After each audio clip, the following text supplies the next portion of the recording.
Good morning, good afternoon, good evening, whenever this reaches you. It's this week with, you know who. Yeah, you know who, me. Wow, this frame, it's like, I'm using my iPhone 13 and it's got like a different view to it or something. But that's okay. Let's just get started. You know, Saints, you're going to tell me that they've been a mash unit all year. Pretty much all year. And they still got a chance to make the playoffs? Wow. Okay. Well, that's because they beat Carolina. But anyway, we'll talk about that. We'll talk about the upcoming game against the Atlanta Falcons, the implications of the Rams-49ers game. I'm going to talk about Glenn Guilbeau. This guy. Basically, he writes a story saying that, LSU showed Texas A&M. What did they show Texas A&M? That's what I want to know. Men's basketball team. Big win against Kentucky. Got to dedicate the Dale Brown Court. So that was a big deal. I did watch that. And we got that to talk about. All right, Facebook. I'm going to bring this up only because, it's a combination of Facebook and Messenger. If you're going to send me, is that you in the video virus, instant block. Instant block, we'll talk about that.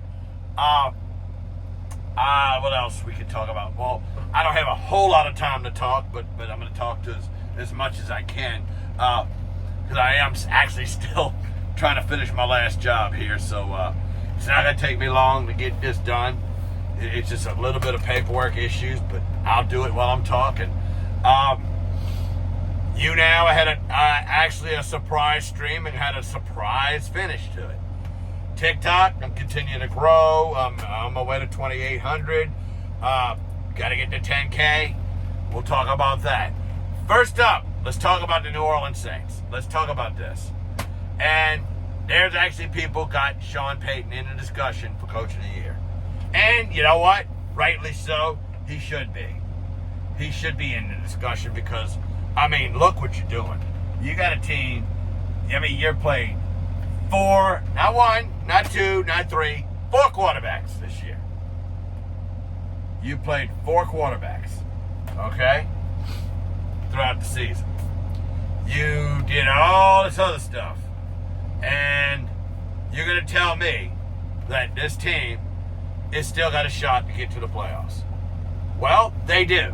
And the reason why they do have a shot is because of one thing. One little thing. The fact that everything fell into place for them. Philadelphia Eagles, they're in. Okay, they're in. Boom. All right? The New Orleans Saints. All they got to do, they got to do one thing themselves, and then they got to get help from, that no-call team, the Rams, that favorite team of New Orleans. Them. They're going to have to, win that game. Okay, well, we'll talk. I'll tell you how that works. Okay? So, anyway. All right, we got that done, that part. So I can take my time. So that happens, okay? But, first step, you got to beat the Atlanta Falcons. Oh, that's right, they beat you the first time. First time you played, they beat you, okay? That was a game that Trevor Siemian, that was his first start. And they were in it. They were in it to pretty much the end, but Atlanta winds up pulling it out and winning the game. Okay. Right now, Matt Ryan's playing well. He's playing well. He's running that new offense, his new offensive system, and he's doing a really good job with it, and they're going to be hard to stop.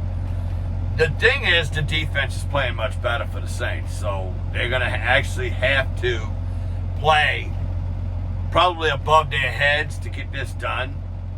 I would think. But I think they can get it done. But you got to get enough offense to get this done.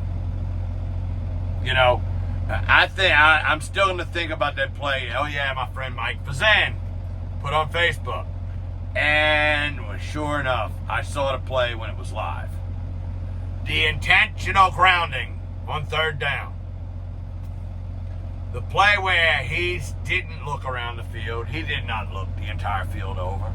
Otherwise, he would have saw Jawan Johnson with about 20 yards down the field with nobody within 20 yards of him. He was so wide open, all Taysom Hill would have had to do is just float him the ball. He gets a touchdown. Instead, he grounds the ball. Okay. So, that's what I got a problem with. I got a problem with that. I got a problem with how is that going to work? Because it's not going to work. They're going to have to get some kind of offense going. It's the only way it's going to work. Some kind of semblance of offense has to happen in order for that to work. So, whatever happens, they got to do it. So, all right. And the other issue is, if the Los Angeles Rams want to win the NFC West, all they got to do is beat the 49ers. Okay, they beat them. Saints beat the Falcons. Saints are in. 9-8, and they're in the playoffs. And they're going to go play who? The Rams. They'll just turn around and go play the Rams. Okay. The problem with that game is they're going to be overmatched. The defense will probably keep them in that game for a while. But then the Rams offense will do enough to win that game. But, hey, getting there, probably all you need to do right now. 9-8, get there. And that's what Sean Payton is actually being considered for Coach of the Year. But do I think he's going to get it? No, I don't think he's going to get it. I really don't think he's going to get it. Yeah. But, hey, being a candidate, I think he should be. And I still say they should be playing the MASH unit when they come, the MASH theme song when they come out. Because, yeah, the team's a mess. Okay. I want to take care of this, too. I see the story. It was written by Glenn Guilbeau. Talking about how LSU showed. Was it Glenn Guilbeau? Now I'm saying Guilbeau. But it was somebody. It was some Tiger Beat reporter. Might not have been Guilbeau. I'll apologize if it was. And I had to go look back. I could have swore it was Glenn Guilbeau. But maybe not. Whatever, this reporter writes, LSU showed Texas A&M. They showed Texas A&M what? Texas A&M got hit by COVID and decided, you know what, we're not going to play the bowl game. Yeah, I know, Rutgers goes, and, we know the story there. What did they show them? They showed up at a bowl game with 39 players. They're playing a guy who hasn't played quarterback since he played high school at Lutcher. Oh, by the way, he was really good at Lutcher. I got to see John Trey Kirkland play at Lutcher. And a few times, including the state championship that I witnessed in the Dome. So, I've seen him play. Well, it was a couple of championships. Two of them. So he can play the position. It's just in a bowl game against a Kansas State team that they were just outmatched. Even the defense, they, at first couldn't do anything. You look at the first three drives, they boom, boom, boom down the field. And I'm like, okay, well, this isn't going to be nice. This isn't going to be nice at all. Give them effort that they showed up. Give them A for effort. Give them A for showing up. Definitely. That's not what I'm saying. But they showed Texas A&M what? We can go at 39 players and get our asses kicked? Or at least double up and score? Is that what you're going to hang your hat on?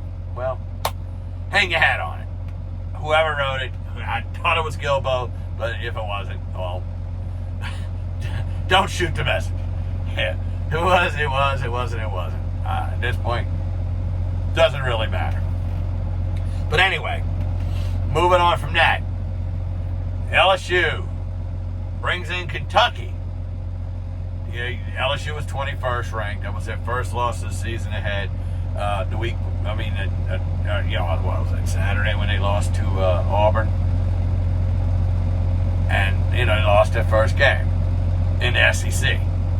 So you're thinking, okay, well, Kentucky's coming here. Well, the reason why they decided to bring in Kentucky then is because they wanted to, they saw the schedule, and then they scheduled it, I should say. But that was, I think, a good pick. Bring in Kentucky when you're honoring Dale Brown and naming a court after him. Everything he did for LSU. He basically put LSU. If you remember, if you go back and think, it was Press and Pete Maravich that put him on the map back in the day, in the 60s. Then you didn't hear anything about LSU basketball until Dale Brown arrived. So he did, what he did for LSU basketball is just phenomenal. And bring them to the Final Four twice and really should have won. They should have at least won. I think they could have gotten a Final Four then. But anyway, they honor him. They name the court after him. Lo and behold, LSU wins the game too. So that was good. That was a good thing. I was very happy to see that. So that was a good, fitting way to get it done. Tonight, the women are taking on South Carolina. They want to fill up the PMAC. If you're seeing this on Thursday, before it's Thursday night, you get a chance to go to the PMAC, fill it up. They're wearing white, and it's a whiteout game, and they're playing the 13th ranked Tigers are playing the number 1 ranked South Carolina Lady Gamecocks. But South Carolina's ravaged with COVID. So what's going to happen? I don't know. But get out there and support the Tigers and maybe could pull this one out because of that. But Kim Mulkey's doing an outstanding job with the Lady Tigers. That was a great hire. Great hire. And Brian Kelly's doing his part in trying to fill up his staff. And he is conscious of the fact that he needs to recruit Louisiana. So that's good. That's a good thing. Okay. Yesterday, I decided to do a surprise stream. I did on YouNow. I was driving back from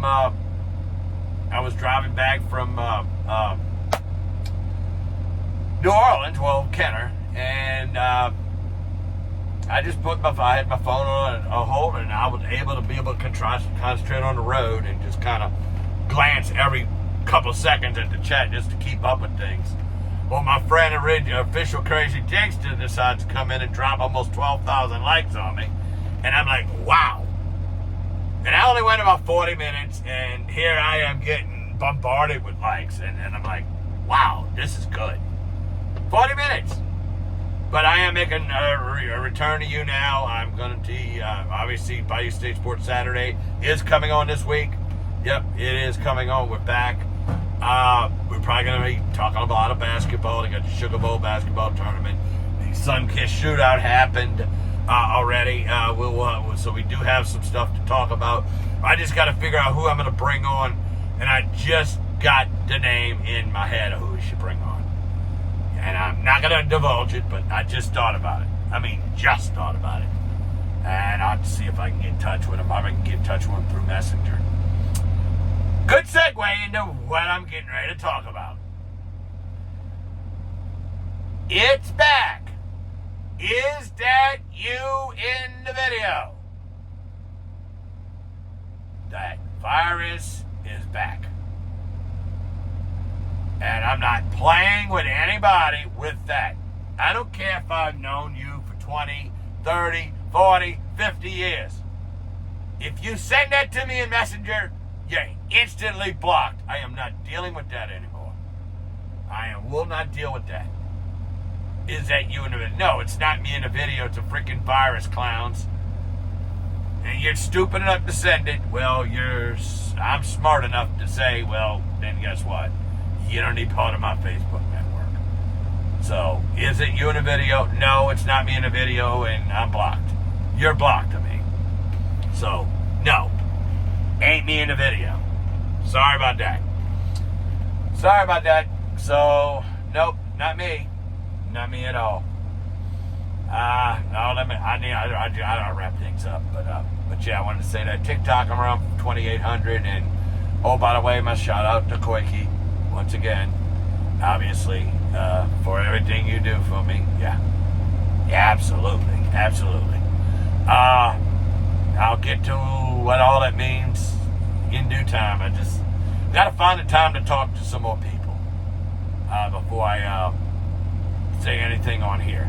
So I'm going to go ahead and sign off now. And as I always say, God willing, I'll talk to y'all again in a little while. Bye.